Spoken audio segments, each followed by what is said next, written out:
ਸੁਪਨਿਆਂ ਦੇ ਘਰ ਵਿੱਚ ਰਹਿ ਰਹੇ ਸਰਦਾਰ ਬੇਅੰਤ ਸਿੰਘ ਢਿੱਲੋਂ ਅੱਜ ਦੁਨੀਆ ਨੂੰ ਅਲਵਿਦਾ ਕਹਿ ਗਏ। ਤੁਸੀਂ ਸੋਚ ਰਹੇ ਹੋਗੇ ਆਖਰ ਬੇਅੰਤ ਸਿੰਘ ਢਿੱਲੋਂ ਕੌਣ ਹਨ।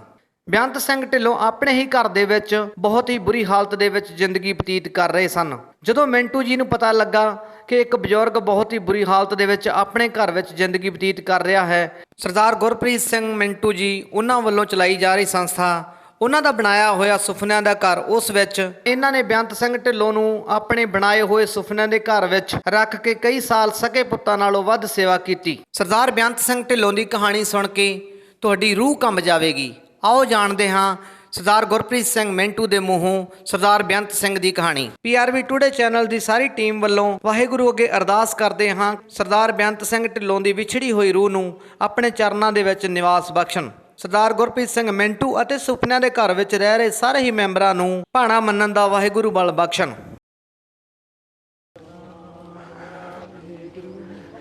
ਵਾਹਿਗੁਰੂ ਜੀ ਕਾ ਖਾਲਸਾ, ਵਾਹਿਗੁਰੂ ਜੀ ਕੀ ਫਤਿਹ ਜੀ। ਬਾਪੂ ਬੇਅੰਤ ਸਿੰਘ ਢਿੱਲੋਂ ਜੀ ਅੱਜ ਅਕਾਲ ਚਲਾਣਾ ਕਰ ਗਏ ਸੀਗੇ ਜੀ ਕੱਲ, ਤੇ ਅੱਜ ਇਹਨਾਂ ਦਾ ਅੰਤਮ ਸੰਸਕਾਰ ਕੀਤਾ ਜਾ ਰਿਹਾ। ਬਾਪੂ ਬੇਅੰਤ ਸਿੰਘ ਢਿੱਲੋਂ, ਸਤਿ ਸ਼੍ਰੀ ਅਕਾਲ ਬਾਬਾ ਜੀ, ਬਹੁਤ ਧੰਨਵਾਦ ਤੁਸੀਂ ਆਏ ਜੀ। ਸਾਧੂ ਸਿੰਘ ਬਾਬਾ ਜੀ ਤੁਹਾਡਾ ਵੀ ਬਹੁਤ ਧੰਨਵਾਦ।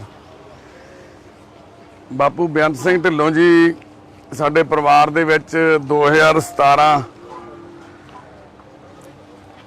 20 ਤਰੀਕ ਨੂੰ 9ਵੇਂ ਮਹੀਨੇ ਨੂੰ ਸਤੰਬਰ ਦੇ ਵਿੱਚ 2017 ਚ ਸਾਡੇ ਪਰਿਵਾਰ ਚ ਸ਼ਾਮਲ ਹੋਏ ਸੀ।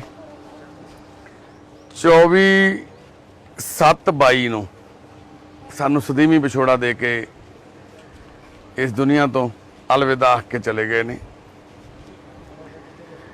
ਇਹ ਜੀਵਨ ਇਨਸਾਨ ਦਾ ਸਾਨੂੰ ਬੜਾ ਕੁਝ ਸਿਖਾਉਂਦਾ। ਬਾਪੂ ਬੇਅੰਤ ਸਿੰਘ ਢਿੱਲੋਂ ਜੀ ਦਾ ਆਪਣੇ ਆਪ 'ਚ ਜੁੱਸਾ ਤੁਹਾਨੂੰ ਦੱਸ ਰਿਹਾ ਵੀ 6 ਫੁੱਟ ਤੋਂ ਉੱਪਰ ਕੱਦ ਸੀ ਬਾਪੂ ਦਾ। 4 ਸਾਲ 10 ਮਹੀਨੇ ਤੇ 4 ਦਿਨ ਬਾਪੂ ਜੀ ਸਾਡੇ ਸੁਪਨਿਆਂ ਦੇ ਘਰ 'ਚ ਰਹੇ, ਸਾਡੇ ਪਰਿਵਾਰ 'ਚ ਰਹੇ। ਆ ਵੀਰੇ ਪੱਖੇ ਦੀ ਹਵਾ ਲੈਣ ਦਿਓ, ਐਨ ਹੋ ਜਾਓ। ਉਹਨਾਂ ਨੂੰ ਕਰ ਦਿਓ ਥੋੜਾ ਪੱਕਾ ਸਿੱਧਾ, ਇੱਧਰ ਨੂੰ ਮੱਖੀ ਨਾ ਬੈਠੇ, ਉਹ ਵੀ ਪੱਕਾ ਸਿੱਧਾ ਕਰ ਦਿਓ। ਤੇ 4 ਸਾਲ 10 ਮਹੀਨੇ ਤੇ 4 ਦਿਨ ਸਾਡੇ ਪਰਿਵਾਰ ਦਾ ਬਾਪੂ ਜੀ ਹਿੱਸਾ ਰਹੇ। ਬਾਪੂ ਬੇਅੰਤ ਸਿੰਘ ਢਿੱਲੋਂ ਜੀ ਦੀਆਂ ਤੁਸੀਂ ਤਸਵੀਰਾਂ ਦੇਖ ਰਹੇ ਹੋ ਪਿੱਛੇ, ਜੈਤੋਂ ਵਾਲੇ ਬਾਪੂ ਬੇਅੰਤ ਸਿੰਘ ਢਿੱਲੋਂ। ਕੋਈ ਨਾ ਬਾਪੂ ਜੀ ਉਹਨਾਂ ਨੂੰ ਖੜਾ ਰਹਿਣ ਦੇ ਕਾਕਾ। ਇਹ ਇੱਕ ਕਮਰੇ ਦੇ ਵਿੱਚ ਬੰਦ ਸੀ। 1 ਸਾਲ ਦੀ ਟਾਇਲਟ ਵੀ ਬਾਪੂ ਦੇ ਕਮਰੇ ਦੇ ਵਿੱਚ, ਬਾਪੂ ਦੇ ਮੰਜੇ ਦੇ ਉੱਪਰ ਤੇ ਮੰਜੇ ਦੇ ਥੱਲੇ ਢੇਰ ਲੱਗੇ ਪਏ ਸੀ। ਹੱਡੀਆਂ ਦਾ ਪਿੰਜਰ ਬਣਿਆ ਸਰਦਾਰ ਬੇਅੰਤ ਸਿੰਘ ਢਿੱਲੋਂ ਉਸ ਕਮਰੇ 'ਚ ਪਿਆ, ਚੀਕਾਂ ਮਾਰਦਾ, ਹਾਕਾਂ ਮਾਰਦਾ, ਕਿਸੇ ਨੂੰ ਸੁਣਾਈ ਨਾ ਦਿੰਦਾ, ਕਿਉਂਕਿ ਬਾਹਰ ਇੱਕ ਛੋਟਾ ਜਿਹਾ ਟੈਲੀਵਿਜ਼ਨ ਰੱਖ ਕੇ ਉਹਦੇ ਤੇ ਉੱਚੀ ਉੱਚੀ ਕੀਰਤਨ ਲਗਾਇਆ ਹੋਇਆ ਸੀਗਾ। ਸਰਦਾਰ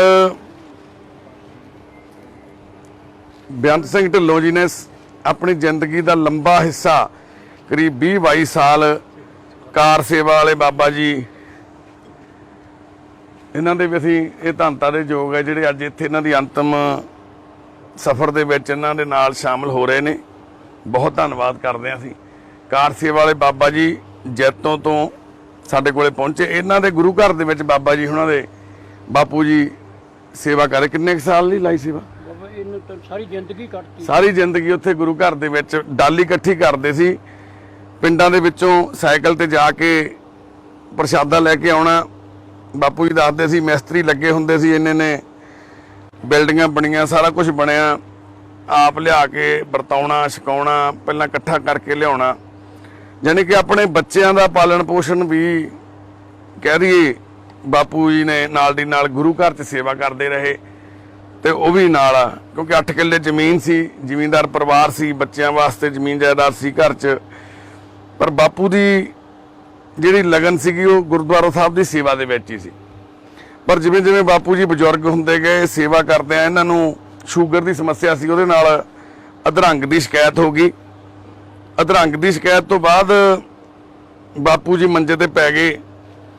ਗੁਰੂ ਘਰ ਦੇ ਵਿੱਚ ਬੈਠਿਆਂ ਤੋਂ ਹੀ ਟਾਇਲਟ ਹੋ ਜਾਣੀ, ਬਾਥਰੂਮ ਹੋ ਜਾਣਾ, ਪਤਾ ਨਾ ਲੱਗਣਾ।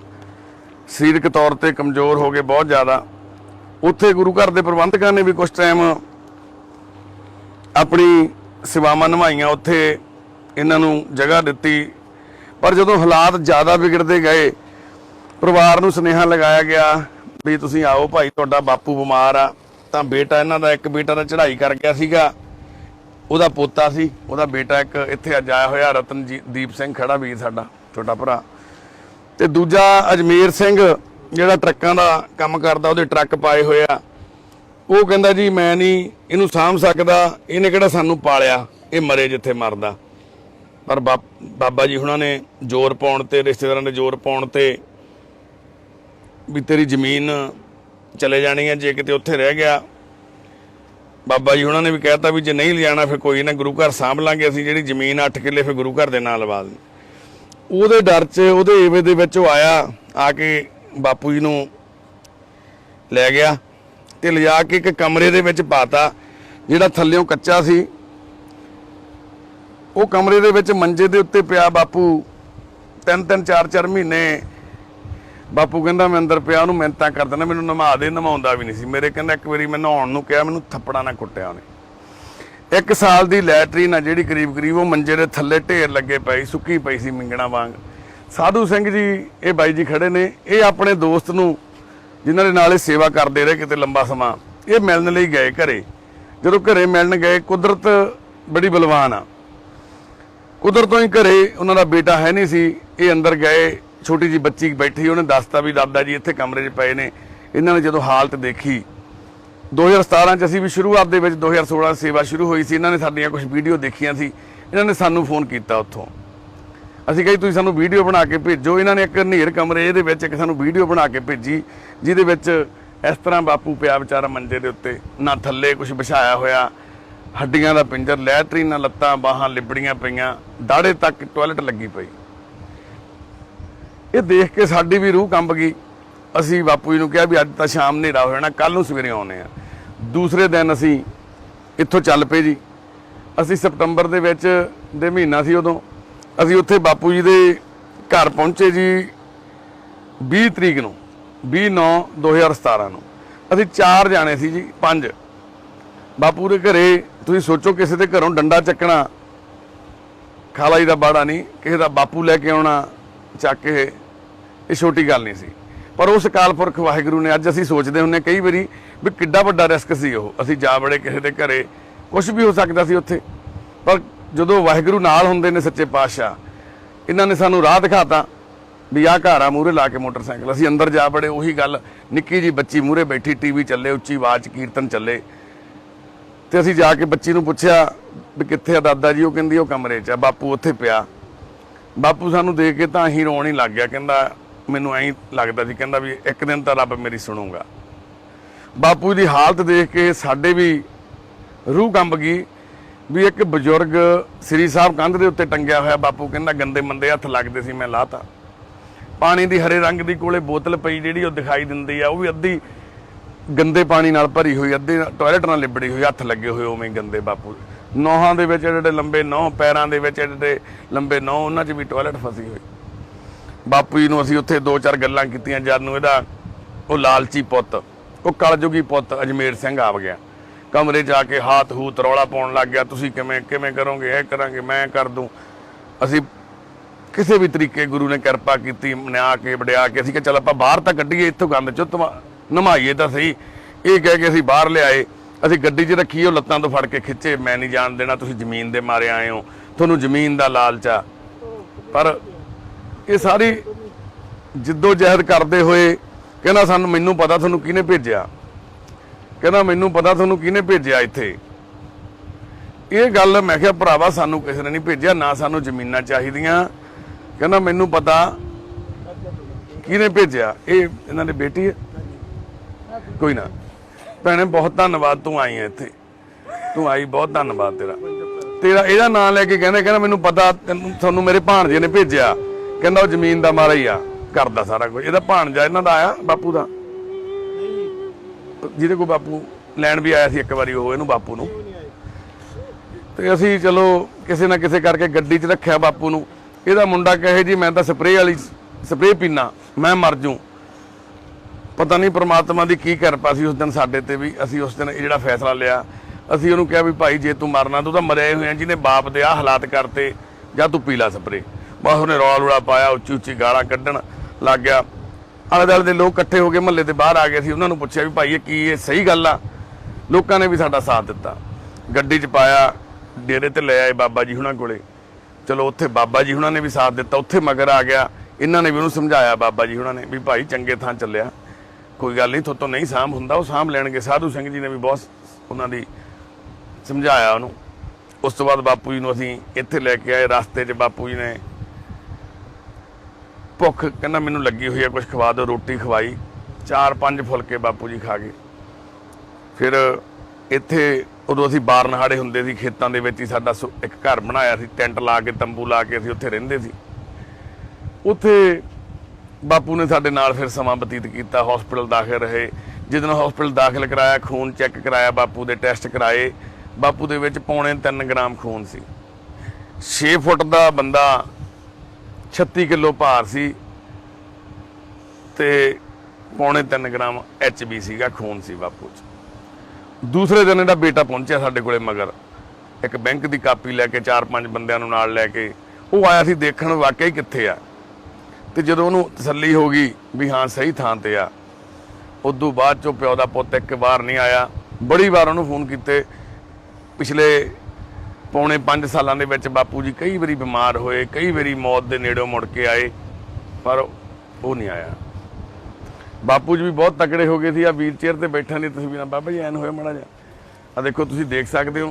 ਕਿਉਂਕਿ ਅਧਰੰਗ ਹੋਣ ਕਰਕੇ ਸਰੀਰ ਖੜ ਗਿਆ ਸੀਗਾ, ਜਿਹਦੇ ਕਰਕੇ ਚੱਲ ਫਿਰ ਤਾਂ ਨਹੀਂ ਸਕੇ, ਪਰ ਵੀਲ ਚੇਅਰ ਤੇ ਆਪਦੀ ਵਧੀਆ ਜ਼ਿੰਦਗੀ ਬਤੀਤ ਕਰਦੇ, ਸ਼ਬਦ ਲਾਉਂਦੇ। ਆਵਾਜ਼ ਬੜੀ ਗੜਕਵੀਂ ਸੀ ਇਹਨਾਂ ਦੀ, ਬਿਨਾਂ ਮੈਕ ਤੋਂ ਵੀ ਉੱਚੀ ਉੱਚੀ। ਤੜਕੇ 2 ਵਜੇ ਸ਼ਬਦ ਲਾਉਣ ਲੱਗ ਜਾਂਦੇ ਸੀ ਇਹ ਬੈਠ ਕੇ। ਸਾਲ ਕੁ ਪਹਿਲਾਂ ਬਾਪੂ ਜੀ ਦੇ ਭਰਾ ਦੀ ਡੈਥ ਹੋ ਜਾਂਦੀ ਹੈ, ਤਾਂ ਬਾਪੂ ਜੀ ਦੇ ਰਿਸ਼ਤੇਦਾਰ ਨੇ, ਬਾਈ ਜੀ ਸਰਪੰਚ ਸਾਹਿਬ ਕਿੱਥੇ ਨੇ ਜੀ, ਬਾਈ ਭੂਰਾ ਸਿੰਘ ਜੀ, ਆ ਹੁਣੇ ਸੀਗੇ ਨਾਲ ਆਏ ਆ, ਮੈਨੂੰ ਮਿਲੇ ਆ। ਸਰਪੰਚ ਸਾਹਿਬ ਆਇਓ ਮਾੜਾ ਜਿਹਾ। ਸਰਪੰਚ ਸਾਹਿਬ ਨੇ ਸਾਨੂੰ ਫੋਨ ਕੀਤਾ ਵੀ ਯਾਰ ਇਹਦੇ ਭਰਾ ਦੀ ਮੌਤ ਹੋ ਗਈ ਆ, ਵੀ ਜੇ ਤੁਸੀਂ ਉਹਦੇ ਦਰਸ਼ਨ ਕਰਾ ਦਵੋ ਇਹਦੇ ਆਖਰੀ, ਵੀ ਚੱਲ ਭਰਾ ਨੂੰ ਮਿਲ ਲਓ। ਅਸੀਂ ਬਾਈ ਸਰਪੰਚ ਸਾਹਿਬ ਇਹਨਾਂ ਦਾ ਬਹੁਤ ਅਸੀਂ ਸਲੋਤ ਕਰਦੇ ਹਾਂ, ਧੰਨਵਾਦ ਕਰਦੇ ਹਾਂ। ਇਹ ਬਹੁਤ ਗੇੜੇ ਮਾਰੇ ਇਹਨਾਂ ਨੇ ਮਗਰ, ਜਦੋਂ ਵੀ ਕਿਤੇ ਆਉਣਾ, ਇੱਧਰੋਂ ਜਾਣਾ, ਇਹਨਾਂ ਨੇ ਮਿਲ ਕੇ ਜਾਣਾ ਬਾਪੂ ਨੂੰ। ਬਾਪੂ ਵੀ ਹਮੇਸ਼ਾ ਇਹਦਾ ਹੀ ਨਾਂ ਲੈਂਦਾ ਸੀ ਵੀ ਮੇਰੇ ਯਾਰ ਤੁਸੀਂ ਮਾਸੀ ਦੇ ਪੁੱਤ ਸੀ ਇਹਨਾਂ ਦੇ, ਵੀ ਮਾਸੀ ਦੇ ਪੁੱਤ ਨਾਲ ਮੇਰੀ ਗੱਲ ਕਰਾ ਦਿਓ ਜਾਂ ਉਹਨੂੰ ਬੁਲਾ ਦਿਓ, ਮੇਰਾ ਮਿਲਣ ਨੂੰ ਜੀ ਕਰਦਾ। ਇਹਨਾਂ ਨੇ ਮਿਲ ਕੇ ਵੀ ਜਾਣਾ। ਤੇ ਜਾਂ ਸਾਧੂ ਸਿੰਘ ਬਾਈ ਜੀ ਸਾਡੇ ਕੋਲ ਰਹਿ ਕੇ ਵੀ ਗਏ, ਮਹੀਨਾ 1.5 ਮਹੀਨਾ ਸੇਵਾ ਵੀ ਕਰਾ ਕੇ ਗਏ। ਫਿਰ ਬਾਪੂ ਦੇ ਪੋਤੇ ਵਾਸਤੇ ਜਦੋਂ ਬਾਪੂ ਨੇ ਸਾਨੂੰ ਦੱਸਿਆ ਵੀ ਮੇਰਾ ਪੋਤਾ, ਇਹਨੂੰ ਕਿਸੇ ਨੇ ਦੱਸਿਆ ਵੀ ਉਹ ਗਲਤ ਰਾਹ ਪੈ ਚੱਲਿਆ ਬੱਚਾ ਤੇਰਾ, ਵੀ ਉਹਨੂੰ ਸੰਭਾਲ। ਬਾਪੂ ਨੇ ਸਾਨੂੰ ਕਿਹਾ, ਅਸੀਂ ਬੜੀਆਂ ਮਿਹਨਤਾਂ ਕਰ ਇਹਨੂੰ ਰਤਨਜੀਤ ਨੂੰ, ਇੱਥੇ ਰਤਨਦੀਪ, ਇਹਨੂੰ ਸੱਦਿਆ। ਚਲੋ ਇਹ ਵੀ ਸਾਡੇ ਕੋਲ ਗੇੜਾ ਮਾਰਦਾ, ਇਹਨੂੰ ਮਿਲ ਕੇ ਬੜਾ ਹੌਸਲਾ ਹੁੰਦਾ ਬਾਪੂ ਨੂੰ। ਇਹਨੂੰ ਬਹੁਤ ਉਹ ਕਹਿੰਦਾ ਸੀ ਤੂੰ ਮੇਰੇ ਕੋਲ ਰਹਿ ਪਾ। ਮੈਂ ਵੀ ਇਹਨੂੰ ਬਹੁਤ ਕਿਹਾ ਵੀ ਤੂੰ ਇੱਥੇ ਸਾਡੇ ਕੋਲ ਰਹਿ ਪਾ, ਅਸੀਂ ਤੈਨੂੰ ਤਨਖਾਹ ਦੇ ਦਿਆ ਕਰਾਂਗੇ, ਤੂੰ ਸਾਡੇ ਨਾਲ ਸੇਵਾ ਕਰਾ ਲਾ, ਵੀ ਚੱਲ ਕਿਸੇ ਤਰੀਕੇ ਦੀ ਅੱਖਾਂ ਦੇ ਸਾਹਮਣੇ ਰਹੇਂਗਾ, ਇਹਦਾ ਕਾਲਜਾ ਠਰਦਾ ਰਹੂਗਾ। ਪਰ ਇਹ ਵੀ ਪਿਓ ਦਾ ਪੁੱਤ ਮੰਨਿਆ ਨਹੀਂ। ਇਹ ਕਹਿੰਦਾ ਨਹੀਂ ਜੀ ਮੈਂ ਆਹ ਕਰਨਾ, ਮੈਂ ਉਹ ਕਰਨਾ। ਬਾਪੂ ਨੂੰ ਇਹ ਵੀ ਪਤੰਦਰ ਕਹੇ ਮੇਰੇ 4 ਕਿੱਲੇ ਜ਼ਮੀਨ ਦੇ ਮੈਂ ਲਿਮਟ ਚੱਕਣੀ ਆ, ਨਾ ਕਰਾ ਦੇ ਫਲਾਨਾ। ਉਹ ਬਾਪੂ ਦੇ ਦਿਲ ਤੇ ਸੱਟਾਂ ਬਾਰ-ਬਾਰ ਲੱਗਦੀਆਂ ਰਹੀਆਂ। ਬੱਚਾ ਸੀ ਸ਼ਾਇਦ, ਇਹਨੂੰ ਨਹੀਂ ਸੀ ਸਮਝ ਇਸ ਗੱਲ ਦੀ। ਚਲੋ ਅਸੀਂ ਇਹਨੂੰ ਮਾੜਾ ਚੰਗਾ ਨਹੀਂ ਕਹਿੰਦੇ, ਵੱਡਿਆਂ ਨੂੰ ਸੀ ਜਿਹੜੀ ਸਮਝ, ਤਾਂ ਉਹਨਾਂ ਨੇ ਨਹੀਂ ਕੁਝ ਕੀਤਾ। ਫਿਰ ਜਦੋਂ ਬਾਪੂ ਦੇ ਭਰਾ ਦੀ ਡੈਥ ਹੋਈ, ਸੰਸਕਾਰ ਤੇ ਸਾਡੇ ਟੀਮ ਦੇ ਮੈਂਬਰ ਇੱਥੋਂ ਗੱਡੀ 'ਚ ਲੈ ਕੇ ਗਏ, ਵਾਪਸ ਲੈ ਕੇ ਆਏ। ਬਾਪੂ ਨੂੰ ਉਮੀਦ ਸੀ ਵੀ ਮੈਂ ਉੱਥੇ ਰਹੂੰਗਾ ਭੋਗ ਤੱਕ, ਨਹੀਂ ਰਿਹਾ। ਨਹੀਂ, ਉੱਥੇ ਉਹਨੂੰ ਉਸ ਤਰ੍ਹਾਂ ਦਾ ਮਾਹੌਲ ਮਿਲਿਆ। ਭੋਗ ਤੇ ਵੀ ਗਏ। ਭੋਗ ਤੇ ਗਏ ਨੂੰ ਤੇਰੇ ਚਾਚੇ ਨੇ ਕੀ ਗੱਲ ਹੋ ਗਈ ਸੀ ਪੁੱਤ ਉਦੋਂ? ਉਹਨੇ ਗਾਲਾਂ ਕੱਢੀਆਂ ਨੂੰ ਉੱਥੇ ਗਏ ਨੂੰ। ਉਹ ਕਹਿੰਦੇ ਆਧਾਰ ਕਾਰਡ ਨਹੀਂ ਸਮਾਨ ਮੰਗਿਆ ਜਦੋਂ। ਹਾਂ, ਜਦੋਂ ਉਦੋਂ ਲੜਿਆ ਸੀ। ਯਾਨੀ ਕਿ ਉੱਥੇ ਗਏ ਨੂੰ ਬਾਪੂ ਨੂੰ ਇਹਦੇ ਪੁੱਤ ਨੇ ਗਾਲਾਂ ਕੱਢੀਆਂ ਭੋਗ ਤੇ। ਸਾਡੇ ਟੀਮ ਦੇ ਮੈਂਬਰਾਂ ਨੇ ਵੀ ਆ ਕੇ ਦੱਸਿਆ, ਬਾਪੂ ਵੀ ਮੇਰੇ ਕੋਲੇ ਬਹੁਤ ਰੋਇਆ ਜੀ। ਆ ਕੇ ਸਾਨੂੰ ਐਂ ਲੱਗਦਾ ਸੀ ਬਾਪੂ ਆਪਦੇ ਭਰਾ ਨੂੰ ਰੋਂਦਾ, ਪਰ ਕੁਝ ਸਮੇਂ ਬਾਅਦ ਸਾਨੂੰ ਪਤਾ ਲੱਗਿਆ ਵੀ ਬਾਪੂ ਭਰਾ ਨੂੰ ਨਹੀਂ, ਆਪਦੇ ਹਾਲਾਤਾਂ ਨੂੰ ਰੋਂਦਾ ਹੈ। ਫਿਰ ਅਸੀਂ ਪਤਾ ਕੀਤਾ, ਵਲੰਟੀਅਰਾਂ ਤੋਂ ਪਤਾ ਕੀਤਾ। ਇਹਨੇ ਵੀ ਫਿਰ ਸਾਨੂੰ ਇਹ ਦੱਸੀ ਗੱਲ, ਰਤਨਦੀਪ ਨੇ, ਵੀ ਚਾਚੇ ਨੇ ਬਹੁਤ ਗਾਲਾਂ ਕੱਢੀਆਂ, ਬਹੁਤ ਗੰਦੇ ਲਫ਼ਜ਼ ਬੋਲੇ ਇਹਨੂੰ। ਬਸ ਉਸ ਤੋਂ ਬਾਅਦ ਸਰਦਾਰ ਬੇਅੰਤ ਸਿੰਘ ਢਿੱਲੋਂ ਉਸ ਲਾਲਚੀ ਔਲਾਦ ਦੇ ਉਹ ਗੰਦੇ ਲਫ਼ਜ਼ਾਂ ਦੇ ਮਾਰਿਆ ਅੰਦਰੋਂ ਮਰ ਗਿਆ। ਫਿਰ ਬਾਪੂ ਅੰਦਰੋਂ ਬੁੱਝ ਗਿਆ, ਸਿਰਫ ਇੱਕ ਜਿੰਦਾ ਲਾਸ਼ ਵਾਂਗ ਬਾਪੂ ਇੱਥੇ ਰਹਿਣ ਲੱਗ ਗਿਆ। ਫਿਰ ਬਾਪੂ ਦੀ ਸ਼ੂਗਰ ਬਹੁਤ ਵੱਧ ਜਾਂਦੀ ਜਾਂ ਘਟ ਜਾਂਦੀ, ਆਪਦਾ ਧਿਆਨ ਨਾ ਰੱਖਦੇ। ਫਿਰ ਜਿਹੜੇ ਸ਼ਬਦ ਲਾਉਂਦੇ ਸੀ ਰੋਜ਼, ਉਹ ਵੀ ਬੰਦ ਕਰਤੇ। ਗੁਰਦੁਆਰਾ ਸਾਹਿਬ ਜਾਣਾ ਬੰਦ ਕਰਤਾ। ਧੌਣ ਸਿੱਟ ਕੇ ਸਾਰਾ ਦਿਨ ਐਂ ਬੈਠੇ ਰਹਿਣਾ। ਮੈਂ ਕਈ ਵਾਰੀ ਬੁਲਾਉਣਾ, ਛੇੜਨਾ, ਸਾਡੇ ਵਲੰਟੀਅਰਾਂ ਨੇ ਕਹਿਣਾ, ਪਰ ਨਹੀਂ। ਉਸ ਤੋਂ ਬਾਅਦ ਬਾਪੂ ਨੇ ਸਿਰ ਨਹੀਂ ਚੱਕਿਆ।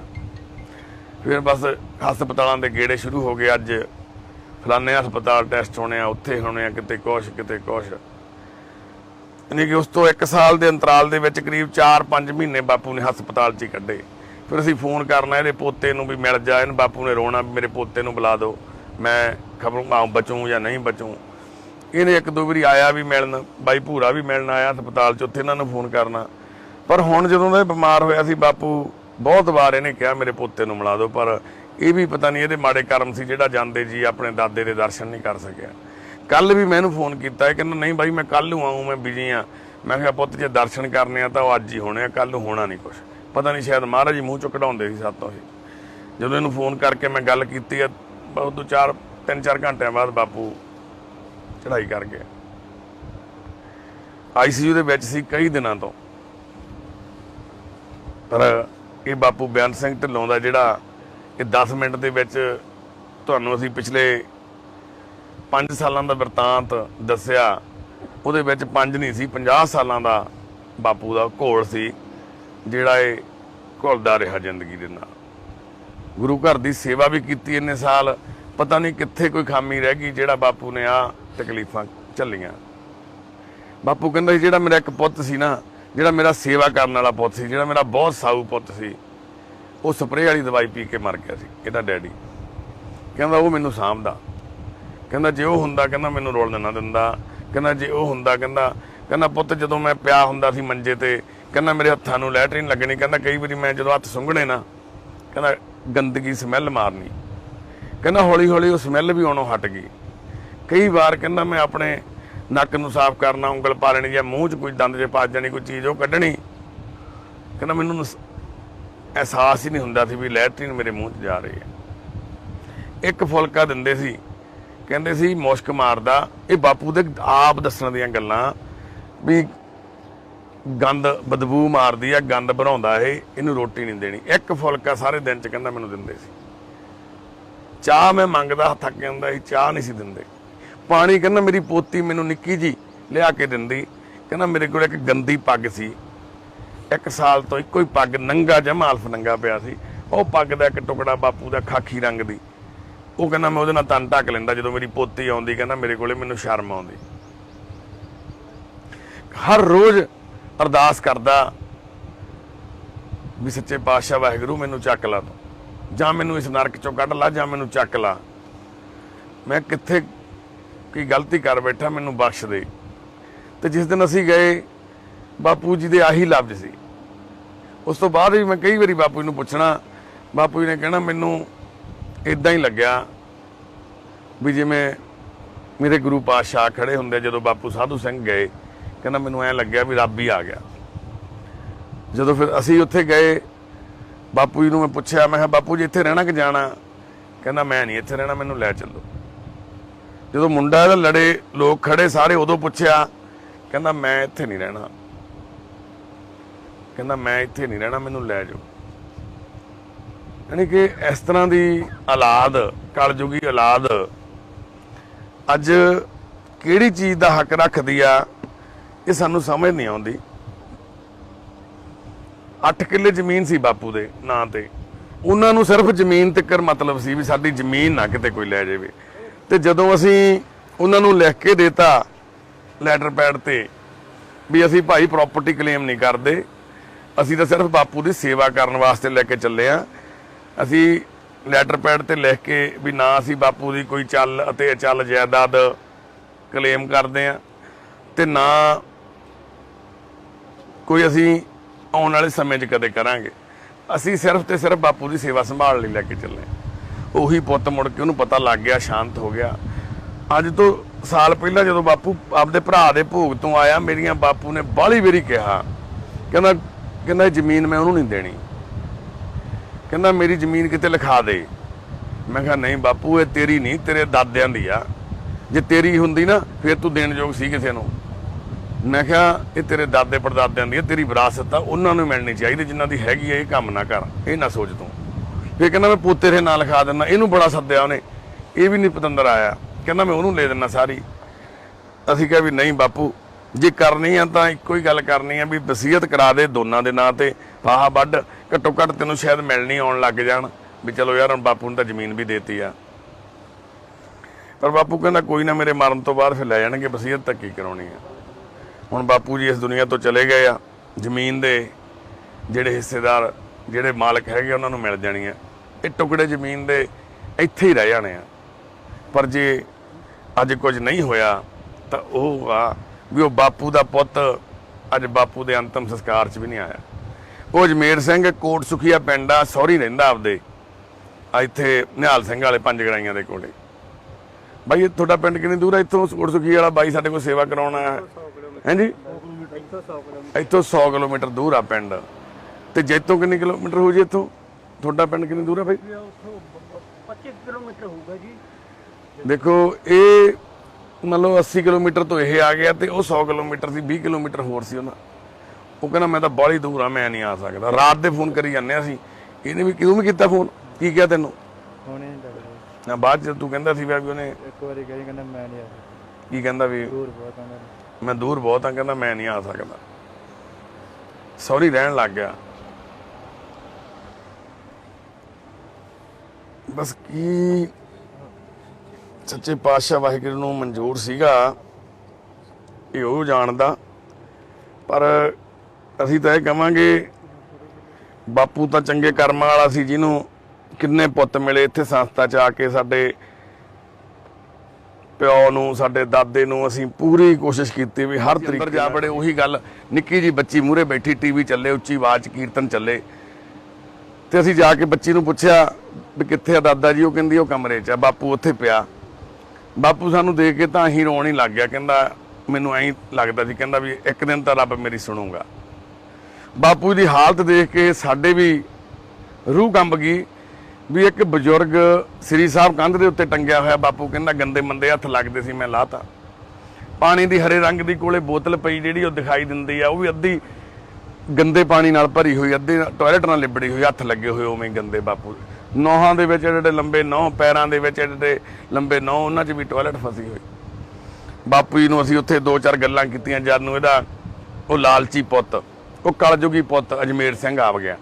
ਕਮਰੇ 'ਚ ਆ ਕੇ ਹਾਥ ਹੂਤ ਰੌਲਾ ਪਾਉਣ ਲੱਗ ਗਿਆ, ਤੁਸੀਂ ਕਿਵੇਂ ਕਰੋਗੇ, ਇਹ ਕਰਾਂਗੇ, ਮੈਂ ਕਰ ਦੂੰ। ਅਸੀਂ ਕਿਸੇ ਵੀ ਤਰੀਕੇ ਗੁਰੂ ਨੇ ਕਿਰਪਾ ਕੀਤੀ, ਮਨਾ ਕੇ ਵੜਿਆ ਕੇ ਅਸੀਂ ਕਿ ਚੱਲ ਆਪਾਂ ਬਾਹਰ ਤਾਂ ਕੱਢੀਏ, ਇੱਥੋਂ ਗੰਦ 'ਚੋਂ ਨਮਾਈਏ ਤਾਂ ਸਹੀ। ਇਹ ਕਹਿ ਕੇ ਅਸੀਂ ਬਾਹਰ ਲਿਆਏ। ਅਸੀਂ ਗੱਡੀ 'ਚ ਰੱਖੀ, ਉਹ ਲੱਤਾਂ ਤੋਂ ਫੜ ਕੇ ਖਿੱਚੇ। ਮੈਂ ਨਹੀਂ ਜਾਣ ਦੇਣਾ, ਤੁਸੀਂ ਜ਼ਮੀਨ ਦੇ ਮਾਰੇ ਆਏ ਹੋ, ਤੁਹਾਨੂੰ ਜ਼ਮੀਨ ਦਾ ਲਾਲਚ ਆ। ਪਰ ਇਹ ਸਾਰੀ ਜਿੱਦੋ ਜਹਿਦ ਕਰਦੇ ਹੋਏ ਕਹਿੰਦਾ ਸਾਨੂੰ, ਮੈਨੂੰ ਪਤਾ ਤੁਹਾਨੂੰ ਕਿਹਨੇ ਭੇਜਿਆ, ਕਹਿੰਦਾ ਮੈਨੂੰ ਪਤਾ ਤੁਹਾਨੂੰ ਕਿਹਨੇ ਭੇਜਿਆ ਇੱਥੇ। ਇਹ ਗੱਲ ਮੈਂ ਕਿਹਾ ਭਰਾਵਾ ਸਾਨੂੰ ਕਿਸੇ ਨੇ ਨਹੀਂ ਭੇਜਿਆ, ਨਾ ਸਾਨੂੰ ਜ਼ਮੀਨਾਂ ਚਾਹੀਦੀਆਂ। ਕਹਿੰਦਾ ਮੈਨੂੰ ਪਤਾ ਕਿਹਨੇ ਭੇਜਿਆ, ਇਹ ਇਹਨਾਂ ਦੀ ਬੇਟੀ ਹੈ। ਕੋਈ ਨਾ ਭੈਣੇ, ਬਹੁਤ ਧੰਨਵਾਦ, ਤੂੰ ਆਈ ਹੈ ਇੱਥੇ, ਤੂੰ ਆਈ, ਬਹੁਤ ਧੰਨਵਾਦ ਤੇਰਾ। ਇਹਦਾ ਨਾਂ ਲੈ ਕੇ ਕਹਿੰਦਾ ਮੈਨੂੰ ਪਤਾ ਤੁਹਾਨੂੰ ਮੇਰੇ ਭਾਣਜੇ ਨੇ ਭੇਜਿਆ। ਕਹਿੰਦਾ ਉਹ ਜ਼ਮੀਨ ਦਾ ਮਾਰਾ ਹੀ ਆ, ਕਰਦਾ ਸਾਰਾ ਕੁਝ। ਇਹਦਾ ਭਾਣਜਾ ਇਹਨਾਂ ਦਾ ਆਇਆ, ਬਾਪੂ ਦਾ, ਜਿਹਦੇ ਕੋਲ ਬਾਪੂ ਲੈਣ ਵੀ ਆਇਆ ਸੀ ਇੱਕ ਵਾਰੀ ਉਹ ਇਹਨੂੰ, ਬਾਪੂ ਨੂੰ। ਤੇ ਅਸੀਂ ਚਲੋ ਕਿਸੇ ਨਾ ਕਿਸੇ ਕਰਕੇ ਗੱਡੀ 'ਚ ਰੱਖਿਆ ਬਾਪੂ ਨੂੰ। ਇਹਦਾ ਮੁੰਡਾ ਕਹੇ ਜੀ ਮੈਂ ਤਾਂ ਸਪਰੇਅ ਪੀਣਾ, ਮੈਂ ਮਰ ਜੂ। ਪਤਾ ਨਹੀਂ ਪ੍ਰਮਾਤਮਾ ਦੀ ਕੀ ਕਿਰਪਾ ਸੀ ਉਸ ਦਿਨ ਸਾਡੇ ਤੇ ਵੀ। ਅਸੀਂ ਉਸ ਦਿਨ ਇਹ ਜਿਹੜਾ ਫੈਸਲਾ ਲਿਆ, ਅਸੀਂ ਉਹਨੂੰ ਕਿਹਾ ਵੀ ਭਾਈ ਜੇ ਤੂੰ ਮਰਨਾ, ਤੂੰ ਤਾਂ ਮਰਿਆ ਹੋਇਆ, ਜਿਹਨੇ ਬਾਪ ਦੇ ਆਹ ਹਾਲਾਤ ਕਰਤੇ, ਜਾਂ ਤੂੰ ਪੀ ਲਾ ਸਪਰੇਅ। ਬਸ ਉਹਨੇ ਰੌਲਾ ਰੂਲਾ ਪਾਇਆ, ਉੱਚੀ ਉੱਚੀ ਗਾਲਾਂ ਕੱਢਣ ਲੱਗ ਗਿਆ। ਆਲੇ ਦੁਆਲੇ ਦੇ ਲੋਕ ਇਕੱਠੇ ਹੋ ਕੇ ਮਹੱਲੇ ਦੇ ਬਾਹਰ ਆ ਗਏ ਸੀ। ਉਹਨਾਂ ਨੂੰ ਪੁੱਛਿਆ ਵੀ ਭਾਈ ਇਹ ਕੀ, ਇਹ ਸਹੀ ਗੱਲ ਆ? ਲੋਕਾਂ ਨੇ ਵੀ ਸਾਡਾ ਸਾਥ ਦਿੱਤਾ। ਗੱਡੀ 'ਚ ਪਾਇਆ, ਡੇਰੇ ਤੇ ਲੈ ਆਏ ਬਾਬਾ ਜੀ ਹੁਣਾਂ ਕੋਲੇ। ਚਲੋ ਉੱਥੇ ਬਾਬਾ ਜੀ ਹੁਣਾਂ ਨੇ ਵੀ ਸਾਥ ਦਿੱਤਾ। ਉੱਥੇ ਮਗਰ ਆ ਗਿਆ, ਇਹਨਾਂ ਨੇ ਵੀ ਉਹਨੂੰ ਸਮਝਾਇਆ, ਬਾਬਾ ਜੀ ਹੁਣਾਂ ਨੇ ਵੀ ਭਾਈ ਚੰਗੇ ਥਾਂ ਚੱਲਿਆ, ਕੋਈ ਗੱਲ ਨਹੀਂ, ਥੋਤੋਂ ਨਹੀਂ ਸਾਂਭ ਹੁੰਦਾ, ਉਹ ਸਾਂਭ ਲੈਣਗੇ। ਸਾਧੂ ਸਿੰਘ ਜੀ ਨੇ ਵੀ ਬਹੁਤ ਉਹਨਾਂ ਦੀ ਸਮਝਾਇਆ ਉਹਨੂੰ। ਉਸ ਤੋਂ ਬਾਅਦ ਬਾਪੂ ਜੀ ਨੂੰ ਅਸੀਂ ਇੱਥੇ ਲੈ ਕੇ ਆਏ। ਰਸਤੇ 'ਚ ਬਾਪੂ ਜੀ ਨੇ ਭੁੱਖ, ਕਹਿੰਦਾ ਮੈਨੂੰ ਲੱਗੀ ਹੋਈ ਹੈ, ਕੁਝ ਖਵਾ ਦਿਓ। ਰੋਟੀ ਖਵਾਈ, 4-5 ਫੁਲਕੇ ਬਾਪੂ ਜੀ ਖਾ ਗਏ। ਫਿਰ ਇੱਥੇ ਉਦੋਂ ਅਸੀਂ ਬਾਰਨਹਾੜੇ ਹੁੰਦੇ ਸੀ, ਖੇਤਾਂ ਦੇ ਵਿੱਚ ਹੀ ਸਾਡਾ ਇੱਕ ਘਰ ਬਣਾਇਆ ਸੀ, ਟੈਂਟ ਲਾ ਕੇ, ਤੰਬੂ ਲਾ ਕੇ ਅਸੀਂ ਉੱਥੇ ਰਹਿੰਦੇ ਸੀ। ਉੱਥੇ ਬਾਪੂ ਨੇ ਸਾਡੇ ਨਾਲ ਫਿਰ ਸਮਾਂ ਬਤੀਤ ਕੀਤਾ। ਹਸਪੀਟਲ ਦਾਖਲ ਰਹੇ। ਜਦੋਂ ਹਸਪੀਟਲ ਦਾਖਲ ਕਰਾਇਆ, ਖੂਨ ਚੈੱਕ ਕਰਾਇਆ, ਬਾਪੂ ਦੇ ਟੈਸਟ ਕਰਾਏ। ਬਾਪੂ ਦੇ ਵਿੱਚ 3.25 ਗ੍ਰਾਮ ਖੂਨ ਸੀ। 6 ਫੁੱਟ ਦਾ ਬੰਦਾ, 36 ਕਿਲੋ ਭਾਰ ਸੀ। ਤੇ ਪੌਣੇ 3 ਗ੍ਰਾਮ HB ਸੀਗਾ, ਖੂਨ ਸੀ ਬਾਪੂ 'ਚ। ਦੂਸਰੇ ਦਿਨ ਇਹਦਾ ਬੇਟਾ ਪਹੁੰਚਿਆ ਸਾਡੇ ਕੋਲੇ ਮਗਰ, ਇੱਕ ਬੈਂਕ ਦੀ ਕਾਪੀ ਲੈ ਕੇ 4-5 ਬੰਦਿਆਂ ਨੂੰ ਨਾਲ ਲੈ ਕੇ। ਉਹ ਆਇਆ ਸੀ ਦੇਖਣ ਵਾਕਿਆ ਕਿੱਥੇ ਆ, ਤੇ ਜਦੋਂ ਉਹਨੂੰ ਤਸੱਲੀ ਹੋ ਗਈ ਵੀ ਹਾਂ ਸਹੀ ਥਾਂ ਤੇ ਆ, ਉਦੋਂ ਬਾਅਦ ਚੋਂ ਪਿਓ ਦਾ ਪੁੱਤ ਇੱਕ ਵਾਰ ਨਹੀਂ ਆਇਆ। ਬੜੀ ਵਾਰ ਉਹਨੂੰ ਫੋਨ ਕੀਤੇ। ਪਿਛਲੇ ਪੌਣੇ 5 ਸਾਲਾਂ ਦੇ ਵਿੱਚ ਬਾਪੂ ਜੀ ਕਈ ਵਾਰੀ ਬਿਮਾਰ ਹੋਏ, ਕਈ ਵਾਰੀ ਮੌਤ ਦੇ ਨੇੜਿਓਂ ਮੁੜ ਕੇ ਆਏ, ਪਰ ਉਹ ਨਹੀਂ ਆਇਆ। ਬਾਪੂ ਜੀ ਵੀ ਬਹੁਤ ਤਕੜੇ ਹੋ ਗਏ ਸੀ। ਆ ਵੀਲ ਚੇਅਰ ਤੇ ਬੈਠਣ ਦੀ ਤਸਵੀਰਾਂ ਬਾਬਾ ਜੀ ਐਨ ਹੋਇਆ ਮਾੜਾ ਜਿਹਾ, ਆ ਦੇਖੋ ਤੁਸੀਂ ਦੇਖ ਸਕਦੇ ਹੋ, ਕਿਉਂਕਿ ਅਧਰੰਗ ਹੋਣ ਕਰਕੇ ਸਰੀਰ ਖੜ ਗਿਆ ਸੀਗਾ, ਜਿਹਦੇ ਕਰਕੇ ਚੱਲ ਫਿਰ ਤਾਂ ਨਹੀਂ ਸਕੇ, ਪਰ ਵੀਲ ਚੇਅਰ ਤੇ ਆਪਦੀ ਵਧੀਆ ਜ਼ਿੰਦਗੀ ਬਤੀਤ ਕਰਦੇ, ਸ਼ਬਦ ਲਾਉਂਦੇ। ਆਵਾਜ਼ ਬੜੀ ਗੜਕਵੀਂ ਸੀ ਇਹਨਾਂ ਦੀ, ਬਿਨਾਂ ਮੈਕ ਤੋਂ ਵੀ ਉੱਚੀ ਉੱਚੀ। ਤੜਕੇ 2 ਵਜੇ ਸ਼ਬਦ ਲਾਉਣ ਲੱਗ ਜਾਂਦੇ ਸੀ ਇਹ ਬੈਠ ਕੇ। ਸਾਲ ਕੁ ਪਹਿਲਾਂ ਬਾਪੂ ਜੀ ਦੇ ਭਰਾ ਦੀ ਡੈਥ ਹੋ ਜਾਂਦੀ ਹੈ, ਤਾਂ ਬਾਪੂ ਜੀ ਦੇ ਰਿਸ਼ਤੇਦਾਰ ਨੇ ਬਾਈ ਜੀ ਸਰਪੰਚ ਸਾਹਿਬ ਕਿੱਥੇ ਨੇ ਜੀ, ਬਾਈ ਭੂਰਾ ਸਿੰਘ ਜੀ ਆ ਹੁਣੇ ਸੀਗੇ ਨਾਲ ਆਏ ਆ, ਮੈਨੂੰ ਮਿਲੇ ਆ। ਸਰਪੰਚ ਸਾਹਿਬ ਆਇਓ ਮਾੜਾ ਜਿਹਾ। ਸਰਪੰਚ ਸਾਹਿਬ ਨੇ ਸਾਨੂੰ ਫੋਨ ਕੀਤਾ ਵੀ ਯਾਰ ਇਹਦੇ ਭਰਾ ਦੀ ਮੌਤ ਹੋ ਗਈ ਆ, ਵੀ ਜੇ ਤੁਸੀਂ ਉਹਦੇ ਦਰਸ਼ਨ ਕਰਾ ਦਵੋ ਇਹਦੇ ਆਖਰੀ, ਵੀ ਚੱਲ ਭਰਾ ਨੂੰ ਮਿਲ ਲਓ। ਅਸੀਂ ਬਾਈ ਸਰਪੰਚ ਸਾਹਿਬ ਇਹਨਾਂ ਦਾ ਬਹੁਤ ਅਸੀਂ ਸਲੋਤ ਕਰਦੇ ਹਾਂ, ਧੰਨਵਾਦ ਕਰਦੇ ਹਾਂ। ਇਹ ਬਹੁਤ ਗੇੜੇ ਮਾਰੇ ਇਹਨਾਂ ਨੇ ਮਗਰ, ਜਦੋਂ ਵੀ ਕਿਤੇ ਆਉਣਾ ਇੱਧਰੋਂ ਜਾਣਾ ਇਹਨਾਂ ਨੇ ਮਿਲ ਕੇ ਜਾਣਾ ਬਾਪੂ ਨੂੰ। ਬਾਪੂ ਵੀ ਹਮੇਸ਼ਾ ਇਹਦਾ ਹੀ ਨਾਂ ਲੈਂਦਾ ਸੀ ਵੀ ਮੇਰੇ ਯਾਰ ਤੁਸੀਂ ਮਾਸੀ ਦੇ ਪੁੱਤ ਸੀ ਇਹਨਾਂ ਦੇ, ਵੀ ਮਾਸੀ ਦੇ ਪੁੱਤ ਨਾਲ ਮੇਰੀ ਗੱਲ ਕਰਾ ਦਿਓ ਜਾਂ ਉਹਨੂੰ ਬੁਲਾ ਦਿਓ, ਮੇਰਾ ਮਿਲਣ ਨੂੰ ਜੀ ਕਰਦਾ। ਇਹਨਾਂ ਨੇ ਮਿਲ ਕੇ ਵੀ ਜਾਣਾ। ਤੇ ਜਾਂ ਸਾਧੂ ਸਿੰਘ ਬਾਈ ਜੀ ਸਾਡੇ ਕੋਲ ਰਹਿ ਕੇ ਵੀ ਗਏ, ਮਹੀਨਾ 1.5 ਮਹੀਨਾ ਸੇਵਾ ਵੀ ਕਰਾ ਕੇ ਗਏ। ਫਿਰ ਬਾਪੂ ਦੇ ਪੋਤੇ ਵਾਸਤੇ ਜਦੋਂ ਬਾਪੂ ਨੇ ਸਾਨੂੰ ਦੱਸਿਆ ਵੀ ਮੇਰਾ ਪੋਤਾ, ਇਹਨੂੰ ਕਿਸੇ ਨੇ ਦੱਸਿਆ ਵੀ ਉਹ ਗਲਤ ਰਾਹ ਪੈ ਚੱਲਿਆ ਬੱਚਾ ਤੇਰਾ, ਵੀ ਉਹਨੂੰ ਸੰਭਾਲ। ਬਾਪੂ ਨੇ ਸਾਨੂੰ ਕਿਹਾ, ਅਸੀਂ ਬੜੀਆਂ ਮਿਹਨਤਾਂ ਕਰ ਇਹਨੂੰ ਰਤਨਜੀਤ ਨੂੰ, ਇੱਥੇ ਰਤਨਦੀਪ, ਇਹਨੂੰ ਸੱਦਿਆ। ਚਲੋ ਇਹ ਵੀ ਸਾਡੇ ਕੋਲ ਗੇੜਾ ਮਾਰਦਾ, ਇਹਨੂੰ ਮਿਲ ਕੇ ਬੜਾ ਹੌਸਲਾ ਹੁੰਦਾ ਬਾਪੂ ਨੂੰ। ਇਹਨੂੰ ਬਹੁਤ ਉਹ ਕਹਿੰਦਾ ਸੀ ਤੂੰ ਮੇਰੇ ਕੋਲ ਰਹਿ ਪਾ। ਮੈਂ ਵੀ ਇਹਨੂੰ ਬਹੁਤ ਕਿਹਾ ਵੀ ਤੂੰ ਇੱਥੇ ਸਾਡੇ ਕੋਲ ਰਹਿ ਪਾ, ਅਸੀਂ ਤੈਨੂੰ ਤਨਖਾਹ ਦੇ ਦਿਆ ਕਰਾਂਗੇ, ਤੂੰ ਸਾਡੇ ਨਾਲ ਸੇਵਾ ਕਰਾ ਲਾ, ਵੀ ਚੱਲ ਕਿਸੇ ਤਰੀਕੇ ਦੀ ਅੱਖਾਂ ਦੇ ਸਾਹਮਣੇ ਰਹੇਂਗਾ, ਇਹਦਾ ਕਾਲਜਾ ਠਰਦਾ ਰਹੂਗਾ। ਪਰ ਇਹ ਵੀ ਪਿਓ ਦਾ ਪੁੱਤ ਮੰਨਿਆ ਨਹੀਂ। ਇਹ ਕਹਿੰਦਾ ਨਹੀਂ ਜੀ ਮੈਂ ਆਹ ਕਰਨਾ, ਮੈਂ ਉਹ ਕਰਨਾ। ਬਾਪੂ ਨੂੰ ਇਹ ਵੀ ਪਤੰਦਰ ਕਹੇ ਮੇਰੇ 4 ਕਿੱਲੇ ਜ਼ਮੀਨ ਦੇ ਮੈਂ ਲਿਮਟ ਚੱਕਣੀ ਆ, ਨਾ ਕਰਾ ਦੇ ਫਲਾਨਾ। ਉਹ ਬਾਪੂ ਦੇ ਦਿਲ ਤੇ ਸੱਟਾਂ ਬਾਰ-ਬਾਰ ਲੱਗਦੀਆਂ ਰਹੀਆਂ। ਬੱਚਾ ਸੀ ਸ਼ਾਇਦ ਇਹਨੂੰ ਨਹੀਂ ਸੀ ਸਮਝ ਇਸ ਗੱਲ ਦੀ। ਚਲੋ ਅਸੀਂ ਇਹਨੂੰ ਮਾੜਾ ਚੰਗਾ ਨਹੀਂ ਕਹਿੰਦੇ, ਵੱਡਿਆਂ ਨੂੰ ਸੀ ਜਿਹੜੀ ਸਮਝ, ਤਾਂ ਉਹਨਾਂ ਨੇ ਨਹੀਂ ਕੁਝ ਕੀਤਾ। ਫਿਰ ਜਦੋਂ ਬਾਪੂ ਦੇ ਭਰਾ ਦੀ ਡੈਥ ਹੋਈ, ਸੰਸਕਾਰ ਤੇ ਸਾਡੇ ਟੀਮ ਦੇ ਮੈਂਬਰ ਇੱਥੋਂ ਗੱਡੀ 'ਚ ਲੈ ਕੇ ਗਏ, ਵਾਪਸ ਲੈ ਕੇ ਆਏ। ਬਾਪੂ ਨੂੰ ਉਮੀਦ ਸੀ ਵੀ ਮੈਂ ਉੱਥੇ ਰਹੂੰਗਾ ਭੋਗ ਤੱਕ, ਨਹੀਂ ਰਿਹਾ। ਨਹੀਂ ਉੱਥੇ ਉਹਨੂੰ ਉਸ ਤਰ੍ਹਾਂ ਦਾ ਮਾਹੌਲ ਮਿਲਿਆ। ਭੋਗ ਤੇ ਵੀ ਗਏ। ਭੋਗ ਤੇ ਗਏ ਨੂੰ ਤੇਰੇ ਚਾਚੇ ਨੇ ਕੀ ਗੱਲ ਹੋ ਗਈ ਸੀ ਪੁੱਤ ਉਦੋਂ? ਉਹਨੇ ਗਾਲਾਂ ਕੱਢੀਆਂ ਨੂੰ ਉੱਥੇ ਗਏ ਨੂੰ। ਉਹ ਕਹਿੰਦਾ ਆਧਾਰ ਕਾਰਡ ਨਹੀਂ ਸਮਾਨ ਮੰਗਿਆ ਜਦੋਂ। ਹਾਂ, ਜਦੋਂ ਉਦੋਂ ਲੜਿਆ ਸੀ। ਯਾਨੀ ਕਿ ਉੱਥੇ ਗਏ ਨੂੰ ਬਾਪੂ ਨੂੰ ਇਹਦੇ ਪੁੱਤ ਨੇ ਗਾਲਾਂ ਕੱਢੀਆਂ ਭੋਗ ਤੇ। ਸਾਡੇ ਟੀਮ ਦੇ ਮੈਂਬਰਾਂ ਨੇ ਵੀ ਆ ਕੇ ਦੱਸਿਆ, ਬਾਪੂ ਵੀ ਮੇਰੇ ਕੋਲੇ ਬਹੁਤ ਰੋਇਆ ਜੀ। ਆ ਕੇ ਸਾਨੂੰ ਐਂ ਲੱਗਦਾ ਸੀ ਬਾਪੂ ਆਪਦੇ ਭਰਾ ਨੂੰ ਰੋਂਦਾ, ਪਰ ਕੁਝ ਸਮੇਂ ਬਾਅਦ ਸਾਨੂੰ ਪਤਾ ਲੱਗਿਆ ਵੀ ਬਾਪੂ ਭਰਾ ਨੂੰ ਨਹੀਂ ਆਪਦੇ ਹਾਲਾਤਾਂ ਨੂੰ ਰੋਂਦਾ ਹੈ। ਫਿਰ ਅਸੀਂ ਪਤਾ ਕੀਤਾ, ਵਲੰਟੀਅਰਾਂ ਤੋਂ ਪਤਾ ਕੀਤਾ। ਇਹਨੇ ਵੀ ਫਿਰ ਸਾਨੂੰ ਇਹ ਦੱਸੀ ਗੱਲ, ਰਤਨਦੀਪ ਨੇ, ਵੀ ਚਾਚੇ ਨੇ ਬਹੁਤ ਗਾਲਾਂ ਕੱਢੀਆਂ, ਬਹੁਤ ਗੰਦੇ ਲਫ਼ਜ਼ ਬੋਲੇ ਨੂੰ। ਬਸ ਉਸ ਤੋਂ ਬਾਅਦ ਸਰਦਾਰ ਬੇਅੰਤ ਸਿੰਘ ਢਿੱਲੋਂ ਉਸ ਲਾਲਚੀ ਔਲਾਦ ਦੇ ਉਹ ਗੰਦੇ ਲਫ਼ਜ਼ਾਂ ਦੇ ਮਾਰਿਆ ਅੰਦਰੋਂ ਮਰ ਗਿਆ। ਫਿਰ ਬਾਪੂ ਅੰਦਰੋਂ ਬੁੱਝ ਗਿਆ, ਸਿਰਫ ਇੱਕ ਜਿੰਦਾ ਲਾਸ਼ ਵਾਂਗ ਬਾਪੂ ਇੱਥੇ ਰਹਿਣ ਲੱਗ ਗਿਆ। ਫਿਰ ਬਾਪੂ ਦੀ ਸ਼ੂਗਰ ਬਹੁਤ ਵੱਧ ਜਾਂਦੀ ਜਾਂ ਘਟ ਜਾਂਦੀ, ਆਪਦਾ ਧਿਆਨ ਨਾ ਰੱਖਦੇ। ਫਿਰ ਜਿਹੜੇ ਸ਼ਬਦ ਲਾਉਂਦੇ ਸੀ ਰੋਜ਼, ਉਹ ਵੀ ਬੰਦ ਕਰਤੇ। ਗੁਰਦੁਆਰਾ ਸਾਹਿਬ ਜਾਣਾ ਬੰਦ ਕਰਤਾ। ਧੌਣ ਸਿੱਟ ਕੇ ਸਾਰਾ ਦਿਨ ਐਂ ਬੈਠੇ ਰਹਿਣਾ। ਮੈਂ ਕਈ ਵਾਰੀ ਬੁਲਾਉਣਾ, ਛੇੜਨਾ, ਸਾਡੇ ਵਲੰਟੀਅਰਾਂ ਨੇ ਕਹਿਣਾ, ਪਰ ਨਹੀਂ। ਉਸ ਤੋਂ ਬਾਅਦ ਬਾਪੂ ਨੇ ਸਿਰ ਨਹੀਂ ਚੱਕਿਆ। ਫਿਰ ਬਸ ਹਸਪਤਾਲਾਂ ਦੇ ਗੇੜੇ ਸ਼ੁਰੂ ਹੋ ਗਏ। ਅੱਜ ਫਲਾਣੇ ਹਸਪਤਾਲ ਟੈਸਟ ਹੋਣੇ ਆ, ਉੱਥੇ ਹੋਣੇ ਆ, ਕਿਤੇ ਕੁਛ ਕਿਤੇ ਕੁਛ। ਯਾਨੀ ਕਿ ਉਸ ਤੋਂ 1 ਸਾਲ ਦੇ ਅੰਤਰਾਲ ਦੇ ਵਿੱਚ ਕਰੀਬ 4-5 ਮਹੀਨੇ ਬਾਪੂ ਨੇ ਹਸਪਤਾਲ 'ਚ ਹੀ ਕੱਢੇ। ਫਿਰ ਅਸੀਂ ਫੋਨ ਕਰਨਾ ਇਹਦੇ ਪੋਤੇ ਨੂੰ ਵੀ ਮਿਲ ਜਾ। ਇਹਨੂੰ ਬਾਪੂ ਨੇ ਰੋਣਾ ਵੀ ਮੇਰੇ ਪੋਤੇ ਨੂੰ ਬੁਲਾ ਦਿਓ, ਮੈਂ ਖਬਰ ਬਚੂੰ ਜਾਂ ਨਹੀਂ ਬਚੂੰ। ਇਹਨੇ 1-2 ਵਾਰੀ ਆਇਆ ਵੀ ਮਿਲਣ, ਬਾਈ ਭੂਰਾ ਵੀ ਮਿਲਣ ਆਇਆ ਹਸਪਤਾਲ 'ਚ, ਉੱਥੇ ਇਹਨਾਂ ਨੂੰ ਫੋਨ ਕਰਨਾ। ਪਰ ਹੁਣ ਜਦੋਂ ਦਾ ਇਹ ਬਿਮਾਰ ਹੋਇਆ ਸੀ, ਬਾਪੂ ਬਹੁਤ ਵਾਰ ਇਹਨੇ ਕਿਹਾ ਮੇਰੇ ਪੋਤੇ ਨੂੰ ਮਿਲਾ ਦਿਓ, ਪਰ ਇਹ ਵੀ ਪਤਾ ਨਹੀਂ ਇਹਦੇ ਮਾੜੇ ਕਰਮ ਸੀ ਜਿਹੜਾ ਜਾਂਦੇ ਜੀ ਆਪਣੇ ਦਾਦੇ ਦੇ ਦਰਸ਼ਨ ਨਹੀਂ ਕਰ ਸਕਿਆ। ਕੱਲ ਵੀ ਮੈਂ ਇਹਨੂੰ ਫੋਨ ਕੀਤਾ, ਇਹ ਕਹਿੰਦਾ ਨਹੀਂ ਬਾਈ ਮੈਂ ਕੱਲ੍ਹ ਨੂੰ ਆਊਂ, ਮੈਂ ਬਿਜੀ ਹਾਂ। ਮੈਂ ਕਿਹਾ ਪੁੱਤ ਜੇ ਦਰਸ਼ਨ ਕਰਨੇ ਆ ਤਾਂ ਉਹ ਅੱਜ ਹੀ ਹੋਣੇ ਆ, ਕੱਲ੍ਹ ਨੂੰ ਹੋਣਾ ਨਹੀਂ ਕੁਛ। ਪਤਾ ਨਹੀਂ ਸ਼ਾਇਦ ਮਹਾਰਾਜ ਜੀ ਮੂੰਹ ਚੋਂ ਕਢਾਉਂਦੇ ਸੀ ਸਾਤੋਂ ਇਹ। ਜਦੋਂ ਇਹਨੂੰ ਫੋਨ ਕਰਕੇ ਮੈਂ ਗੱਲ ਕੀਤੀ ਆ, ਬਹੁਤ 3-4 ਘੰਟਿਆਂ ਬਾਅਦ ਬਾਪੂ ਚੜ੍ਹਾਈ ਕਰ ਗਿਆ। ਆਈਸੀਯੂ ਦੇ ਵਿੱਚ ਸੀ ਕਈ ਦਿਨਾਂ ਤੋਂ। ਪਰ ਇਹ ਬਾਪੂ ਬੇਅੰਤ ਸਿੰਘ ਢਿੱਲੋਂ ਦਾ ਜਿਹੜਾ ਇਹ 10 ਮਿੰਟ ਦੇ ਵਿੱਚ ਤੁਹਾਨੂੰ ਅਸੀਂ ਪਿਛਲੇ 5 ਸਾਲਾਂ ਦਾ ਬਿਰਤਾਂਤ ਦੱਸਿਆ, ਉਹਦੇ ਵਿੱਚ 5 ਨਹੀਂ ਸੀ, 50 ਸਾਲਾਂ ਦਾ ਬਾਪੂ ਦਾ ਘੋਲ ਸੀ ਜਿਹੜਾ ਇਹ ਘੁਲਦਾ ਰਿਹਾ ਜ਼ਿੰਦਗੀ ਦੇ ਨਾਲ। ਗੁਰੂ ਘਰ ਦੀ ਸੇਵਾ ਵੀ ਕੀਤੀ ਇੰਨੇ ਸਾਲ, ਪਤਾ ਨਹੀਂ ਕਿੱਥੇ ਕੋਈ ਖਾਮੀ ਰਹਿ ਗਈ।